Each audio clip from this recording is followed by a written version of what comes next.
Vamos a ir a la palabra, pues primero al título de la predicación del día de hoy. Está muy temprano, ¿cierto? Según el reloj. Bienvenidos al reino. ¿A quién le gustaría entrar al reino de los cielos? ¿Sí? ¿A quién le gustaría? Entonces míreme con atención, que aquí quiero empezar a sembrar unos principios. El primer principio que yo quiero que entendamos es que es muy importante que cambiemos nuestros pensamientos. A veces creemos que caminar con Dios es entrar a un sistema religioso. A veces creemos que caminar con Dios es cambiar de religión. A veces creemos que es una serie de ritos, de dogmas, pero nada que ver con eso. Y a mí me impacta cómo el Señor Jesús nunca habló de lo que hoy hablamos. Sin embargo, hoy hablamos de religión, hoy hablamos de cultos, hoy hablamos de ritos, de dogmas, de los cuales Él nunca habló. Entonces la pregunta es, ¿de dónde sacamos eso? ¿A quién se le ocurrió? Si de su boca nunca salió eso, de sus labios nunca salió eso. Él nunca habló de esos temas, Él habló del reino. En el libro de Hechos de los Apóstoles, lo primero que quiero que hablemos está en el primer capítulo de los primeros 5 versos. Dice la palabra: en el primer tratado, Teófilo, hablé acerca de todas las cosas que Jesús comenzó a hacer. ¿Quién comenzó a hacer? El Señor Jesús, ¿ok? Luego dice el verso 2: hasta el día en que fue recibido arriba, después de haber dado mandamientos por el Espíritu Santo a los apóstoles que había escogido, a quienes también, escuchen, después de haber padecido, se presentó. ¿Cómo se presentó? ¿Cómo se presentó? Entonces lo primero es que tenemos a un Señor Jesús vivo. ¿Cómo está Él? Vivo. Él es vivo y dice, con pruebas indubitables, apareciéndoseles durante 40 días y hablándoles, que ese es el centro de mi mensaje. ¿De qué les habló? Del reino de Dios. Él no les dijo, venga, les voy a dar las normas de la nueva religión que yo estoy inventando. Y sin embargo, muchos dicen que Él inventó una religión. Pero Él nunca inventó una religión. Desde que comenzó su ministerio hasta que terminó, esto fue después de resucitar. Se les presentó con pruebas, estaba vivo, dando testimonio. Pero por 40 días afirmó a sus apóstoles, afirmó a sus discípulos en los principios del reino. Les habló del reino, acerca del reino. ¿Por qué? Porque de eso les había hablado en su ministerio. De eso exactamente, del reino. Entonces lo primero que yo oro es que cambiemos ese concepto y digamos, bueno, entonces, ¿qué es el reino? ¿Para quién es el reino? ¿En qué consiste el reino? Porque el Señor Jesús dice que predicaba del reino. Muchos versos en los evangelios hablan de que el Señor Jesús enseñaba en las sinagogas, predicaba del reino, sanaba a los enfermos y echaba fuera a los demonios. Esas eran las 4 cosas que Él hacía en su ministerio. Y una de ellas era predicar del reino. ¿Qué significa la predicación del reino? Vamos a estar estudiando varios días sobre este principio para que entendamos qué significa el reino de los cielos. El verso 5 dice que no se tenían que mover. Verso 4: y estando juntos les mandó que no se fuesen de Jerusalén, sino que esperasen la promesa del Padre, la cual les dijo: oísteis de mí. Porque Juan ciertamente bautizó con agua, mas vosotros seréis bautizados con el Espíritu Santo dentro de no muchos días. Dentro de no muchos días será en 10 días.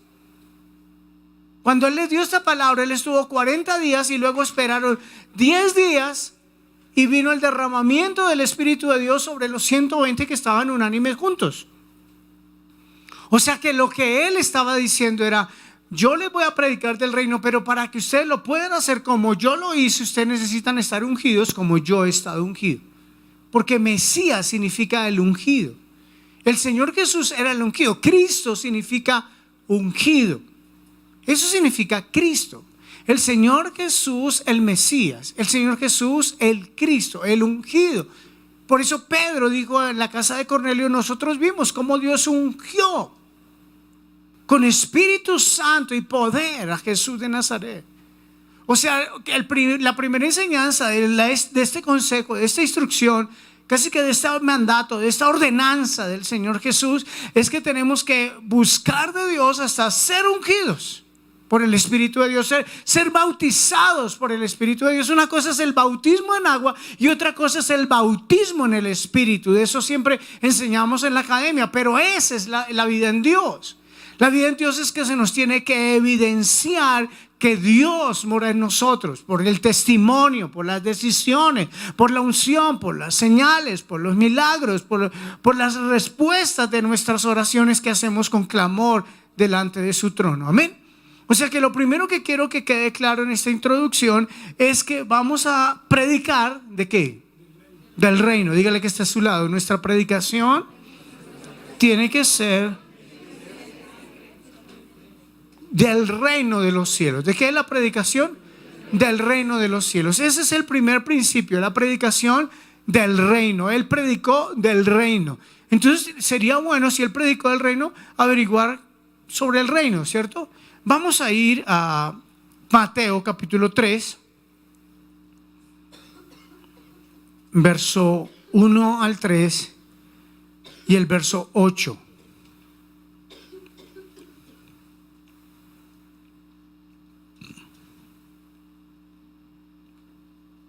Lo primero que dice es: en aquellos días vino ¿quién?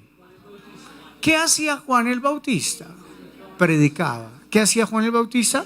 ¿En dónde predicaba Juan el Bautista? En el desierto de Judea. Verso 2, y diciendo, ¿qué era lo que decía? Arrepentíos, porque el reino de los cielos se ha acercado. Verso 3, pues este es aquel de quien habló el profeta Isaías cuando dijo: por voz del que clama en el desierto, preparad el camino del Señor, enderezad sus sendas. Lo que había profetizado Isaías es que habría alguien que era un voceador. Eso es muy común, o era muy común en el tiempo. Yo no sé si ustedes han visto algunas películas de reyes que van a campañas, pero antes no había correo electrónico, no había WhatsApp. Mi vuelo llega a tal día, a tal hora, por favor espérenme. Entonces mandaban unas personas diciendo: el rey viene, él va a venir, ya viene en camino, yo me adelanté, pero viene un rey, por favor, prepárense. Eso es lo que hizo Juan. Él iba delante de la corte del rey, delante del rey, y empezó a predicar sobre el rey que venía. Y el rey tenía un reino. Mire lo que dice el verso 8. Haced pues frutos dignos de arrepentimiento. Ahora empieza el ministerio del Señor Jesús en el capítulo 4, verso 17, y dice: desde entonces comenzó Jesús a predicar y a decir: arrepentíos, porque el reino de los cielos se ha acercado. Entonces el primer punto de este mensaje, solo voy a hablar de 2 puntos. El primer punto de este mensaje es que el arrepentimiento es la puerta para entrar al reino de los cielos. Por favor, escríbelo, memorícelo, grábalo en tu corazón. El arrepentimiento es la puerta para entrar al reino de los cielos. ¿Qué significa eso? ¿Por qué Juan está diciendo arrepentidos? ¿Por qué Juan está diciendo muestren frutos dignos de arrepentimiento? Porque el Señor Jesús está diciendo arrepentíos, está diciendo el Señor Jesús, porque el reino de los cielos se ha acercado. Yo lo he acercado, yo lo he traído, a eso he venido, a bajarlo del cielo, a mostrarles a ustedes en qué consiste el reino de los cielos. Aquí lo que hemos hablado, no has escuchado la palabra religión para nada. Has escuchado una palabra, es reino de los cielos.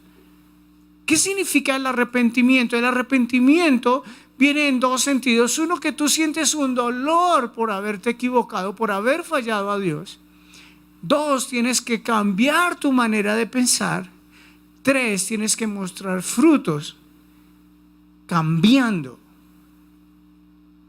El arrepentimiento no es solamente que tú llores. El arrepentimiento es que tú cambies. Nunca se te olvide ese principio de vida. Eso te va a servir para todas las áreas de tu vida. Si tú tienes una relación matrimonial y tú te arrepientes de haber ofendido a tu cónyuge, la primera manera es que tú cambias. Si un día Dios te da la convicción de pecado que como papá o como mamá te has equivocado con tus hijos, la primera evidencia de que tú te has arrepentido es que tú cambias la manera de actuar con tus hijos.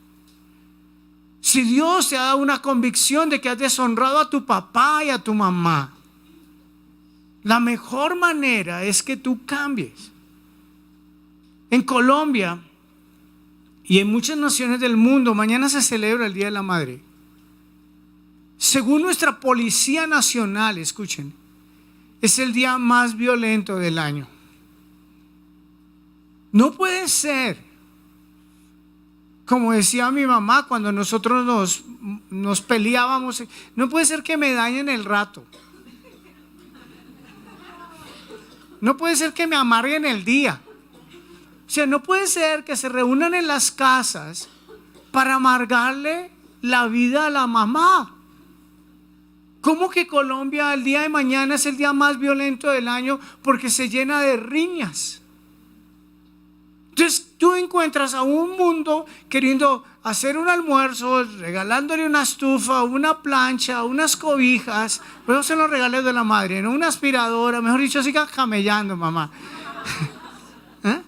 Fue lo primero que me enseñó. Bueno, Clara y yo nos hemos discipulado y nos hemos enseñado cosas muy lindas.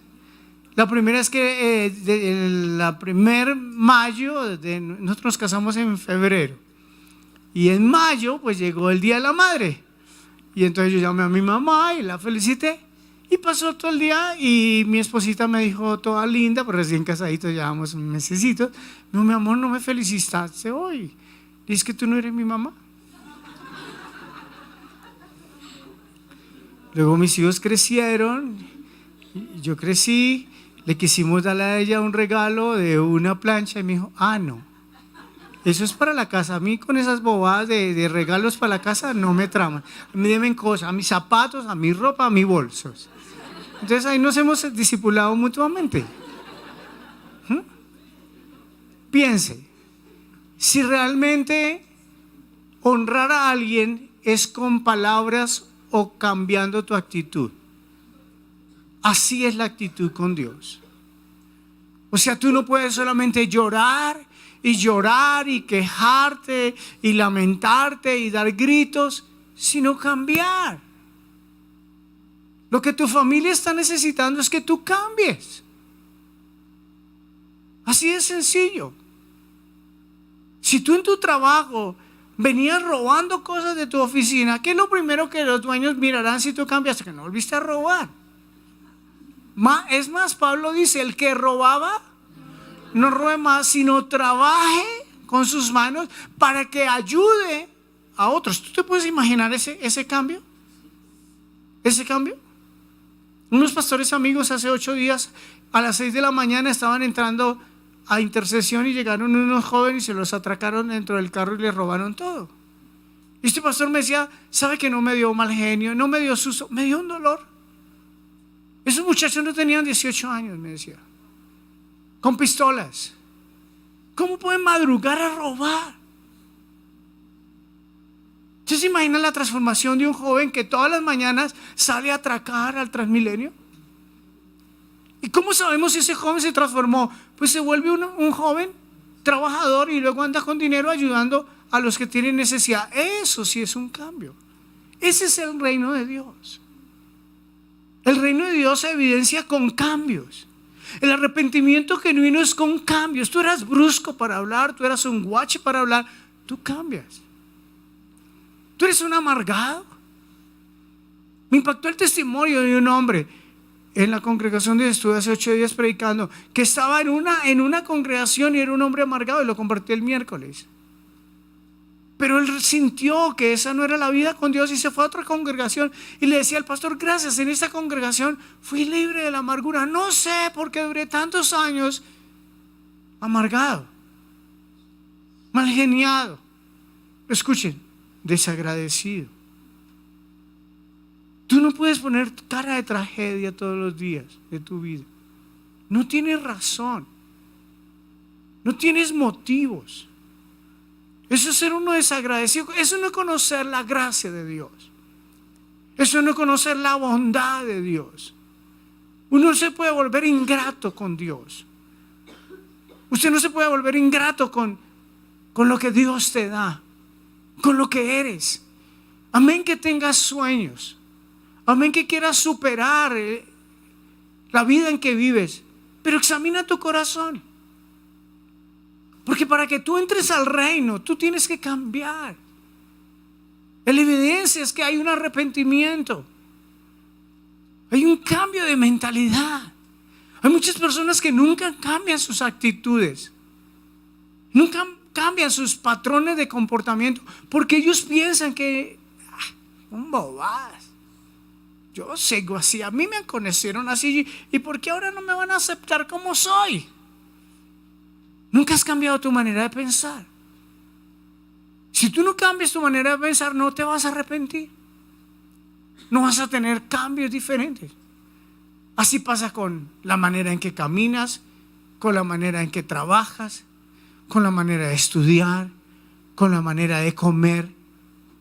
Todo en la vida tiene que ver con eso, con cambios. Pastor, es que es muy difícil, es muy doloroso, dirán algunos. Pues Jesús nos mandó a perdonar. La Biblia nos habla del perdón, porque el perdón genera cambios. No sé si me estoy haciendo entender. Esa es la puerta. Dígale la puerta. Dígale que a su lado, ¿cuál es la puerta? ¿Cuál es la puerta para entrar? A ver, dígale. Edifíquense ahí mutuamente. ¿Cuál es la puerta para entrar al reino? Arrepentimiento. El arrepentimiento. ¿Cómo es tu manejo financiero? Ahorita Clara me impactó esa frase, ese verso de que el Señor le dijo, ve que yo aquí te espero.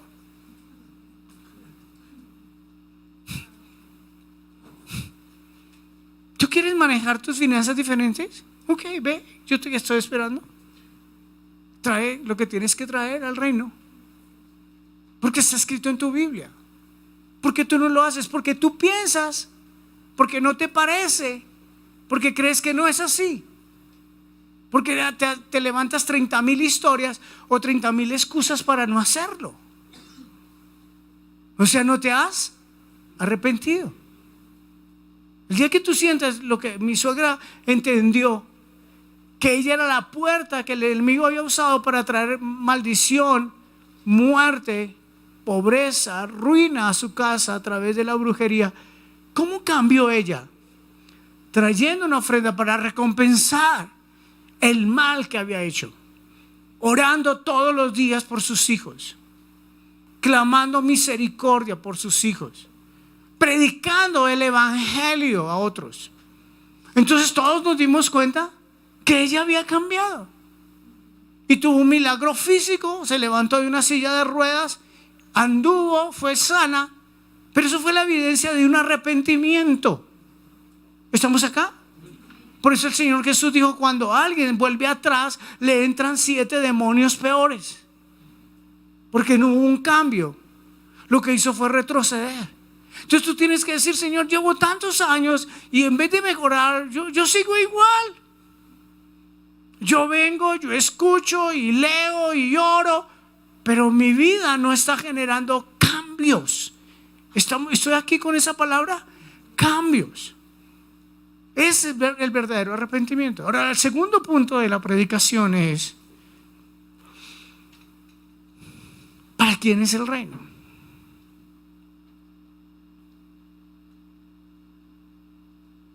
¿Para quién es el reino? Solo esto, vamos a estar en el Evangelio de Mateo, amén. El tercer punto, con la ayuda del Señor, será dentro de 8 días. ¿En qué consiste el reino? Pero el segundo punto es, ¿para quién es el reino? Entonces vamos a ir a la Biblia, como siempre. En Mateo 5, del 1 al 3, dice la palabra, viendo la multitud, el Señor Jesús subió al monte, sentándose, vinieron a él sus discípulos. abriendo su boca, ¿qué hacía? Les enseñaba diciendo: bienaventurados los pobres en espíritu, porque de ellos es el reino de los cielos. O sea, anote ahí, ¿para quién es el reino? Para los que se consideran y reconocen pobres en el espíritu. Hay personas que nunca entrarán al reino porque creen que son muy buenos, porque creen que ya lo saben todos. Ahora, ese versículo lo usaron, el sistema religioso lo ha usado para decir que Dios quiere que seamos pobres. No es lo que dice la Biblia. La Biblia dice que los pobres en espíritu. ¿Quién es un pobre en espíritu? Aquel que reconoce que necesita de Dios. El día que yo digo: Señor, estoy tan lejos. Aquel día que yo diga: Señor, estoy tan necesitado de ti, Dios. Para esa persona es el reino. Si tú dices: no, ya me lo sé todo, ya esas predicas, ya eso ya lo estás sobrado. Esas personas nunca entrarán. Porque el reino es para quien dice: sí, te necesito. A un joven que invitaron el miércoles, que vino por primera vez bajo un espíritu de ansiedad, yo le decía: mi hijo, clámale a Dios. Si tú le clamas a Dios, ayúdame, Dios te va a responder. Yo siempre digo a las personas: mire, pastor, estoy luchando con una adicción, yo soy alcohólico, yo soy depresivo, estoy adicto a la marihuana, estoy adicto a la cocaína. Y yo le digo: ve y arrodíllate en tu habitación esta noche, antes de acostarte en tu cama, y clámale a Dios. Dile: Dios, por favor, ayúdame, Dios. Quiero cambiar, quiero salir de aquí. Ahí estás mostrando que necesitas de Dios. Ahí estás mostrando tu impotencia ante tu lucha que no es humana. Ahí estás clamando al que lo puede y tú no lo puedes. Entonces ahí está reconociendo: oye, soy pobre en el espíritu, no sé de esto, no sé cómo hacerlo, no te conozco, no sé Biblia, no tengo idea de nada, pero quiero cambiar. Y clamas. Por eso Jeremías dice: clama a mí, yo te responderé. Hay personas que me dicen: pastor, ¿cómo hago? Nada de trabajo. Le digo: clámale. Pastor, es que nada que mi familia cambia. Clámale. Es que nada que veo, que las cosas no todas iguales. Clámale. Porque en ese momento de clamor estás expresando tu pobreza espiritual, tu impotencia espiritual, y que todo el poder lo tiene y entonces el Señor y abrirá los cielos para ti. Amén. Mira lo que dice el verso 10 del mismo capítulo 5. Bienaventurados los que padecen persecución por causa de la justicia, porque de ellos es el reino de los cielos. O sea que la segunda razón, del segundo grupo de personas que van a entrar, para quién es el reino, es para aquellos que padecemos persecución por Él, por su justicia.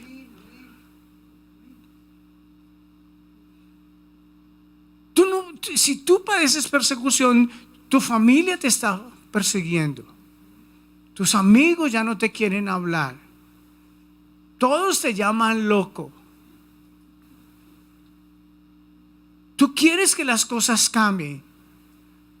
Tú quieres que las cosas se hagan honestamente en el trabajo. Y te dirán: pero si tú eras el más torcido de todos los de acá. Entonces sí, pero quiero cambiar. Por favor, no me vuelvan a proponer eso. Y le quiero decir que le voy a contar al jefe.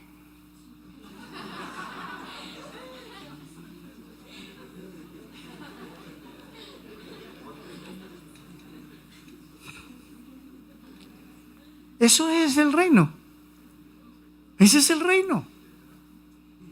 ¿Qué es lo que Estados Unidos le pide a un narcotraficante? Le perdonamos si usted nos dice las rutas. Tú cambias. ¿Vas a subir persecución?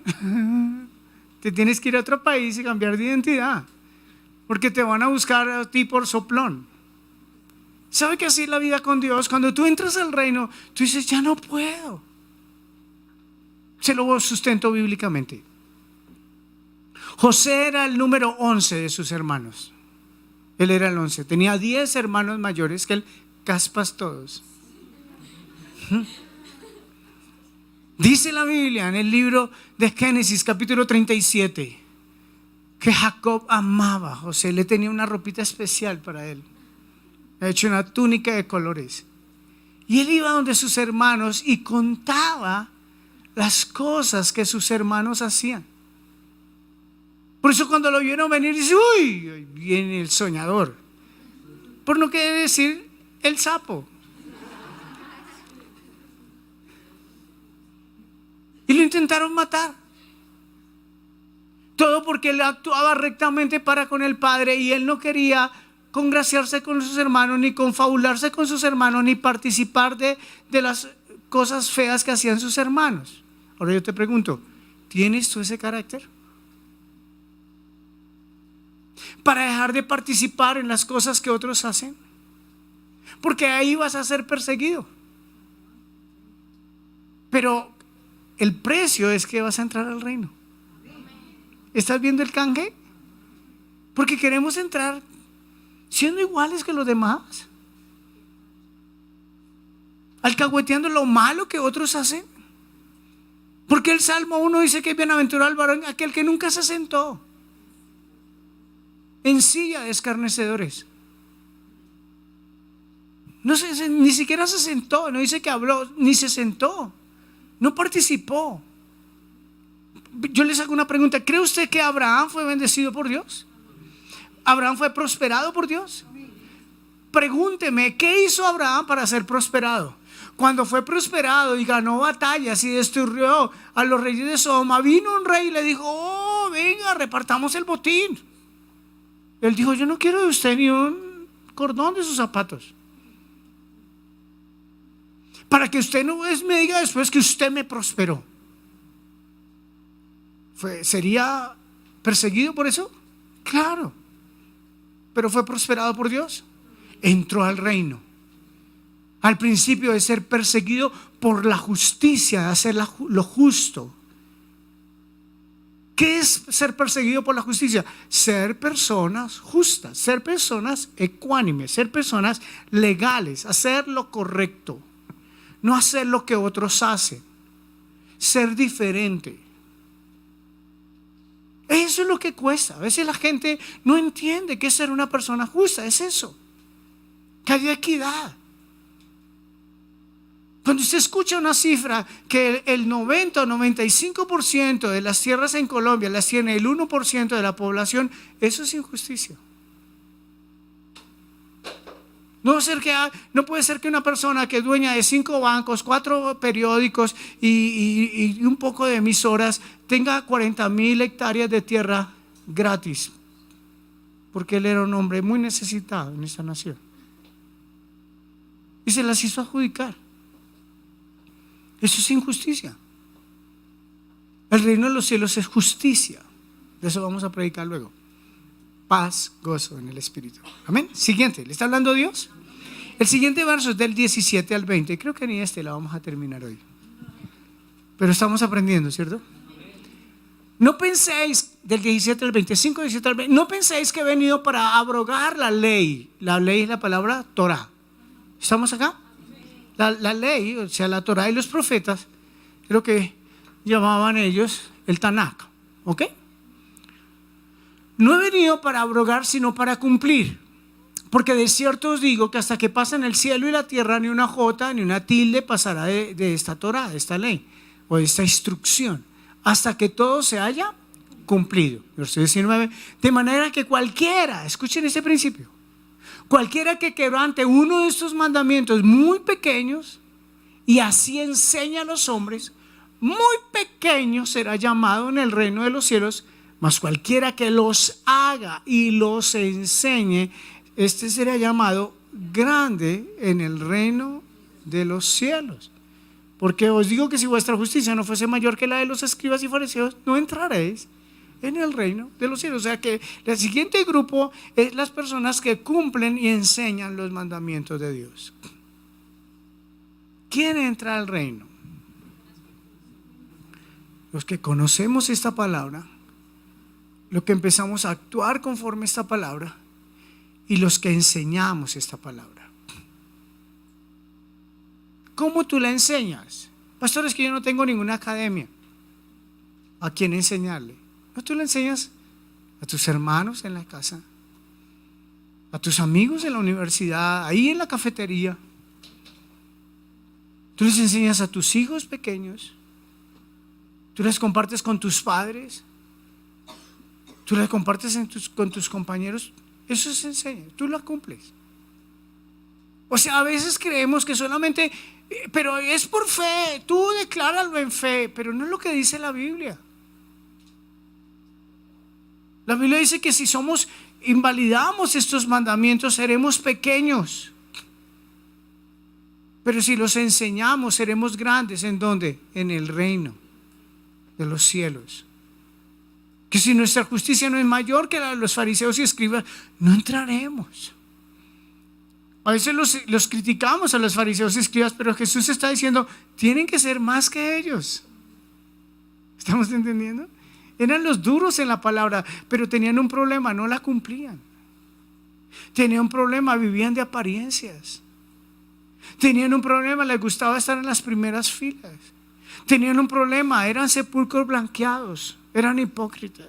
Tenían un problema, mataban los profetas de Dios, los que les predicaban la verdad.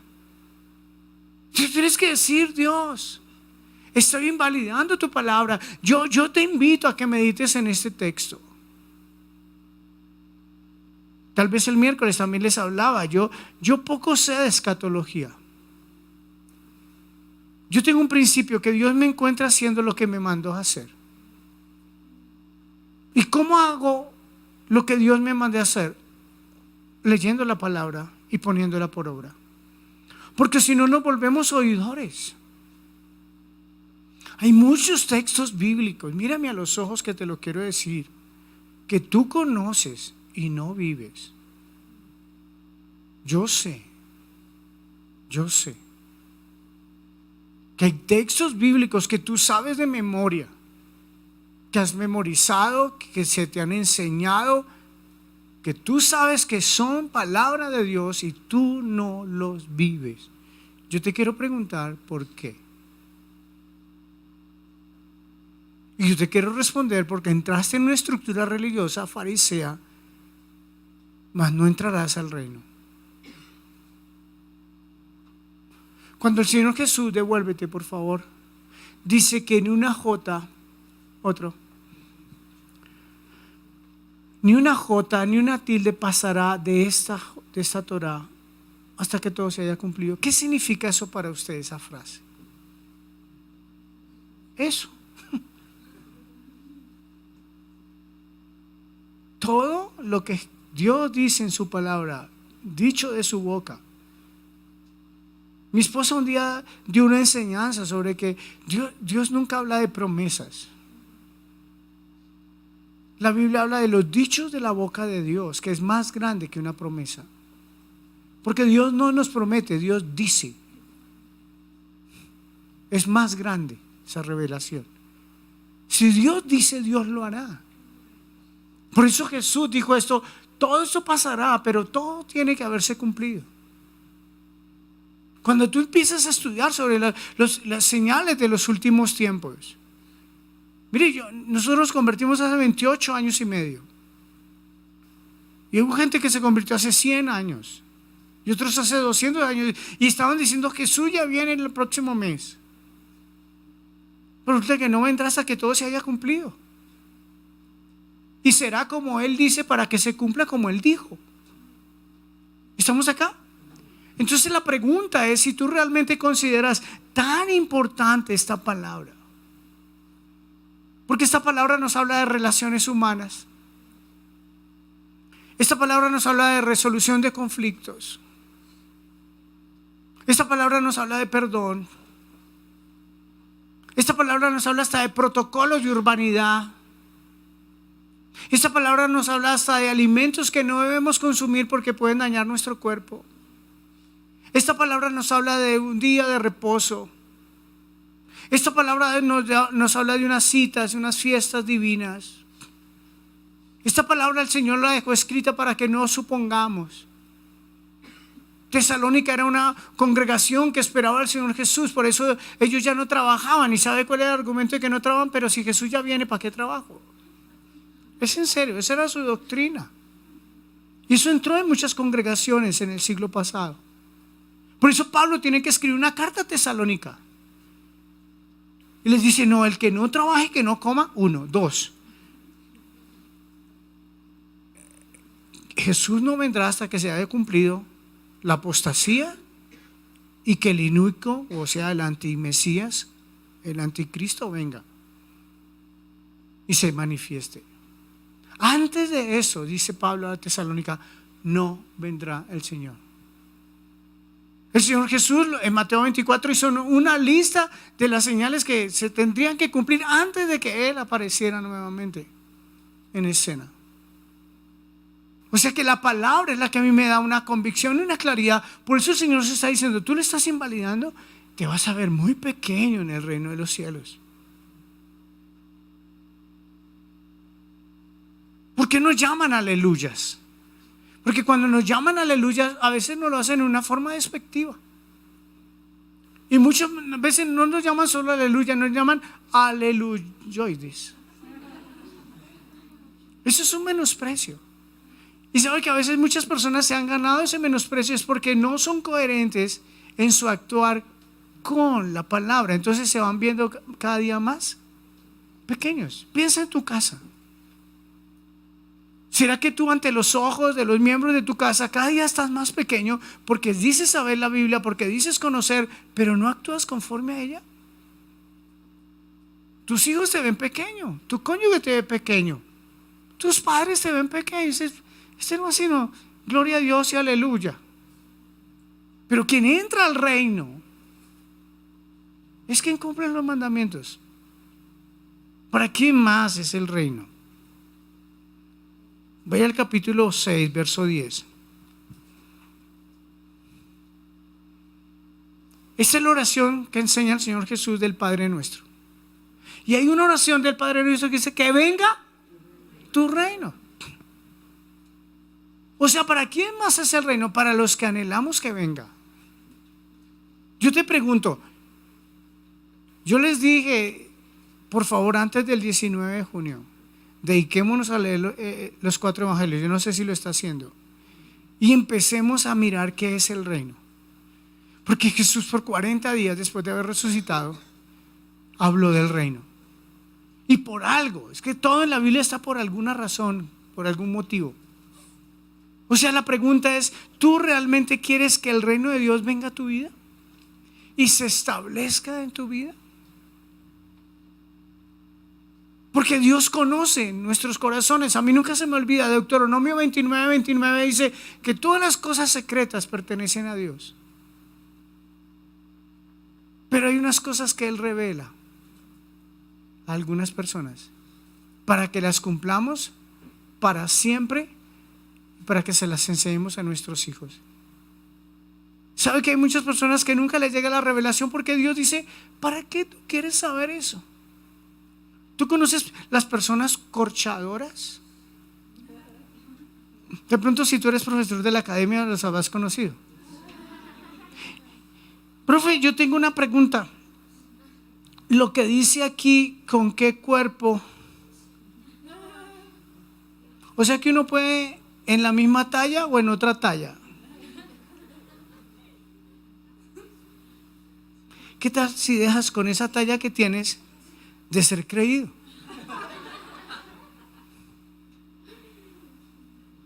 ¿No es más sencillo? Hay gente que quiere saber muchas cosas, pero realmente que venga el reino. Tú tienes que hoy decir, esa es una oración diaria, el pan nuestro de cada día. O sea que el reino tú lo debes anhelar a diario. Y tú tienes que decirle a diario, Señor, estoy viviendo bajo los principios de tu reino. Yo anhelo que tu reino venga, por ejemplo, en los hogares. Qué bendición sería que en toda casa estuviera el reino de Dios ahí. Habría orden, habría respeto, habría obediencia, habría humildad, habría nobleza, habría perdón, habría armonía. Eso es el reino en una casa. ¿Lo anhelas tú? Si tú lo anhelas, vendrá el reino. Pero si no, pues no vendrá. ¿Para quién más es el reino? No solamente para el que lo anhela. Mateo 6:33. Para quien lo busca. Buscad primeramente el reino de Dios y su justicia, y todas esas cosas os serán añadidas. ¿De qué está hablando? De no afanarse, de no el amor a la riqueza, de no estar preocupado. El Señor le dice: no te afanes por el que comer, por el que vestir, por el dónde vivir. De eso se preocupan los gentiles. Dios conoce tu necesidad. Pero si tú buscas primeramente el reino de Dios, todo eso que ellos están buscando te llegará. Sin embargo, todos los días, ¿por qué nos afanamos? Por el comer, por el vestir, por el desayuno, por el arriendo, por por la cuota, por la ropa, Entonces dices: venga, no estamos buscando el reino. ¿Cuál es la bendición de toda persona? Cuando sus prioridades se invierten. Cuando tú andas como los gentiles, corriendo, afanado por lo que ellos se preocupan, Dios dice: venga, ¿por qué no buscas mi reino primero? Y algunos creen que es orar. No, eso no es solamente. Pero es que yo oro. Sí, pero no está el reino. Es que el tema no es si tú oras o no. Tú oras para tener una comunión con el Rey y con el Padre, que eso lo vamos a ver más adelante. ¿De quién es el reino? El reino es de nuestro Padre, dice la Biblia. Y lo vamos a estudiar. ¿De quién es el reino? ¿Quién es el centro en el reino? No somos nosotros. Nos han vendido un evangelio del reino centrado en nosotros, pero el reino de los cielos no es nuestro, ni es para nosotros. Nosotros nos sumergimos bajo ese reino para ser bendecidos por el reino, pero no está centrado en nosotros, en nuestro deseo, en nuestro capricho, en nuestro plan, en mí. No es así. Todo consiste en Él, en el Rey. Porque todo reino tiene un rey. Y perdemos el foco. Nunca se me olvida la palabra profética del libro de los Jueces. Pasan años y cientos de años y termina el libro de Jueces diciendo: pero el pueblo no tenía rey, por eso cada uno hacía lo que mejor le parecía. El problema de nuestra vida hoy es que el rey no está entronado en nosotros. Entonces vivimos un evangelio, vivimos una religión sin rey con nosotros, haciendo nuestra propia voluntad, satisfaciendo nuestros propios deseos, caprichos, pero no haciendo la voluntad del rey. Mire lo que dice el capítulo 7 a propósito de la voluntad. Capítulo 7, verso 21 al 23. No todo el que me dice Señor, Señor, entrará en el reino de los cielos, sino ¿quién? Lean con ganas. ¿Sino quién? Que está en los cielos, hacer la voluntad. O sea, ¿para quién más es el reino? El reino es para los que hacen la voluntad del Padre. Mira el verso 22 y 23. Muchos me dirán en aquel día: Señor, Señor, ¿no profetizamos en tu nombre? Y en tu nombre echamos fuera demonios, y en tu nombre hicimos muchos milagros. Y entonces les declararé: nunca os conocí, apartados de mí, hacedores de maldad. O sea que el reino no es solamente señales, no es solamente predicar. El reino es hacer la voluntad del Padre. Porque es que el día de la escena final, cuando estemos delante del trono de la gracia, ¿qué tal esperar y que ese día el Señor diga: no os conozco? Digo: venga, y entonces yo me engañé toda la vida. Pero si yo prediqué, yo eché fuera demonios, yo vi milagros, prodigios, se me resucitaban los muertos, se me sanaban los enfermos. Sí, pero no te sometiste a mi voluntad. El reino es la voluntad del Padre establecida. ¿Por qué los abogados luchan tanto? Porque conocen la Constitución y las leyes. Tú no puedes hacer lo que tú quieras. Ayer estuvimos en un foro sobre el aborto y una introducción al foro sobre una abogada que me impactó mucho. Ella dijo: el aborto en Colombia no es legal según nuestra Constitución. ¿Por qué ustedes encuentran a muchos haciendo campañas diciendo es que vamos a legalizar qué? El aborto. Y si ya está legalizado, ¿para qué lo tienen que legalizar? No, es que la corte sí, pero no está legalizado porque nuestra carta, la Constitución, no ha sido cambiada. Donde prima el derecho a la vida, donde prima el derecho de los niños, donde está la familia por encima de todo. Y me impactó eso. Y así nos pasa con este reino. Invalidamos las normas, no hacemos la voluntad de Dios y creemos que lo estamos haciendo bien. Siguiente ocasión, ¿para quién más es el reino? 11:12, Mateo 11:12. Desde los días de Juan, esto es muy lindo hasta ahora, el reino de los cielos sufre violencia y los violentos lo arrebatan. Mírenme acá, eso es carácter. Esto no es para cobardes, no es para perezosos, no es para flojos. Habrá enemigo siempre, habrá obstáculos, habrá trabas, habrá dificultades, pero Dios, que quiere un carácter entre los hijos del reino, nos dirá: quiero que lo arrebates, quiero que seas violento, quiero que seas valiente, quiero que tengas coraje, quiero que te pares firme, que tomes decisiones locas, que de pronto te quedes solo tú frente a los demás haciendo cosas incorrectas, pero tú firme. Eso es arrebatar el reino. Tomar decisiones por el reino, por el Rey de Gloria. Eso es lo que Dios está buscando. Gente valiente, violento en sus decisiones, radical, firme, constante y perseverante. No te dejes robar la bendición. Arrebata el reino. Es para ti. Pero eso significa carácter. Eso significa valentía. Eso significa esfuerzo. Eso significa la otra milla. Dios nunca te soltará si arrebatas el reino. ¿Para quién más es el reino? 12:28. Pero si yo por el Espíritu de Dios echo fuera a los demonios, ¿qué pasa? Ciertamente ha llegado a vosotros ¿qué? El reino. O sea que el reino de Dios es para aquel que es libre de los demonios. Y para que tú seas libre de los demonios, tienes que reconocer que tienes demonios.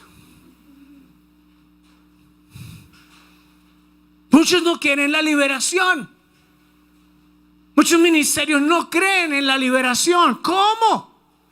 Es tan explícito este verso.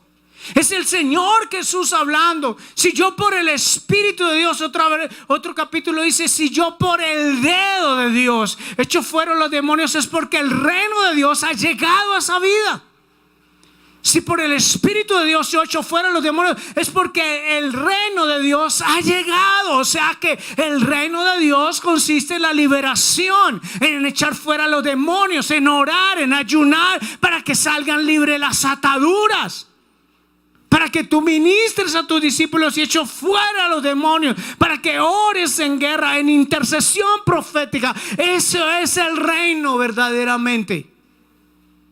¿Para quién más es el reino?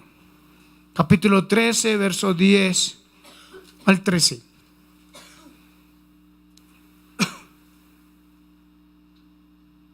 ¿Está?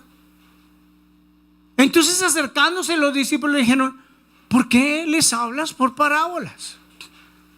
Él respondiendo le dijo: porque a vosotros os es dado, escuchen, saber los misterios del reino, mas a ellos no les he dado. Porque a cualquiera que tiene se le dará y tendrá más, pero al que no tiene, aún lo que tiene le será quitado. Por eso les hablo por parábolas, porque viendo no ven y oyendo no oyen, ni entienden. ¿Qué significa eso?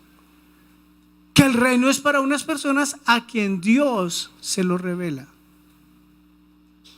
Hay algunas personas que nunca entenderán el reino. Hay algunas personas, mire, yo digo a las personas, ¿usted por qué se carga con los que no son creyentes? Si yo no les he revelado. Pero es que me da mal genio que no entiendan que eso que hace les va a traer consecuencias. No lo entienden. Así estaba usted y así estaba yo antes. Por la gracia de Dios nos fue revelado los misterios, los principios, las verdades del reino. Y creo que voy a concluir esta prédica y por ninguna parte. Mire, Dios está de acuerdo. Ha aparecido la palabra religión, amén. Es que Dios se dio cuenta que había unas personas que estaban abajo, afuera y quieren que entre. Mateo capítulo 13, verso 18, 19 y 23.